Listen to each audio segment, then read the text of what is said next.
অমর একুশের বইমেলায় শেষ দিনে জমে উঠেছে বেচা বিক্রি। শেষ সময়ে প্রিয় লেখকের বই কিনতে স্টলগুলোতে ভিড় জমাচ্ছে পাঠক এবং দর্শনার্থীরা। সকাল থেকে শিশুপ্রহর শুরু হলেও বেলা বাড়ার সঙ্গে সঙ্গে বাড়তে থাকে সকল শ্রেণী পেশার মানুষের উপস্থিতি। এবারের মেলায় বই বিক্রির পরিমাণ নিয়ে মিশ্র প্রতিক্রিয়া জানিয়েছেন বিক্রেতারা। বিস্তারিত থাকছে ফজলে রাব্বির প্রতিবেদনে।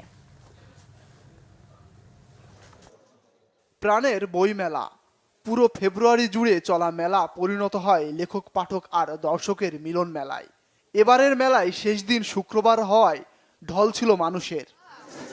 সকাল 11টায় শিশু প্রহরের মধ্য দিয়ে শুরু হয় মেলার শেষ দিনের কার্যক্রম। বেলা বাড়ার সঙ্গে সঙ্গে বাড়তে থাকে দর্শনার্থী ও পাঠকের চাপ। বিকাল নাগাদ মেলা প্রাঙ্গণ কানায় কানায় পূর্ণ হয়। শেষ দিন মেলা প্রাঙ্গণে বাচ্চাদের সঙ্গে অভিভাবকদের উপস্থিতি ছিল চোখে পড়ার মতো। থ্রিলার, কিশোর উপন্যাস, সায়েন্স ফিকশন, গল্প উপন্যাস কিনতে দেখা যায় বেশি। তবে পাঠকদের অভিযোগ, নতুন বইয়ের সংখ্যা তুলনামূলক কম।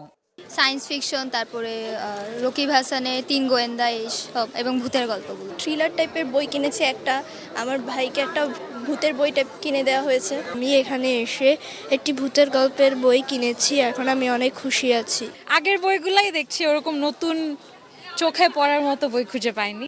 মেলার প্রথম দিকে বেচা কিনা ছিল তুলনামূলক অনেক কম, তবে শেষ সময়ে বেচা বিক্রি ভালো হওয়ায় সন্তুষ্টি জানিয়েছেন অনেকেই। লাস্ট দিন অনুযায়ী আমাদের এক্সপেকটেশন ছিল যে পাঠক আসবে, বই কিনবে, কিন্তু সেই অনুযায়ী আমরা পাঠক পাচ্ছি না। আমাদের এক্সপেকটেশন অনুযায়ী বেচাকেনা এখনো হয়নি। আশা করছি যে বিকেল হতে হতে পাঠক আসবেন, বই কিনবেন। রহস্য, থ্রিলার, সমসাময়িক, রোমান্টিক এই ধরনের বই বেশি যাচ্ছে এবার। The house where I died once, Keigo হিগাশিনোর বই নিয়ে জাপানি থ্রিলার লেখে, তো ওনার বইটা কিনছি।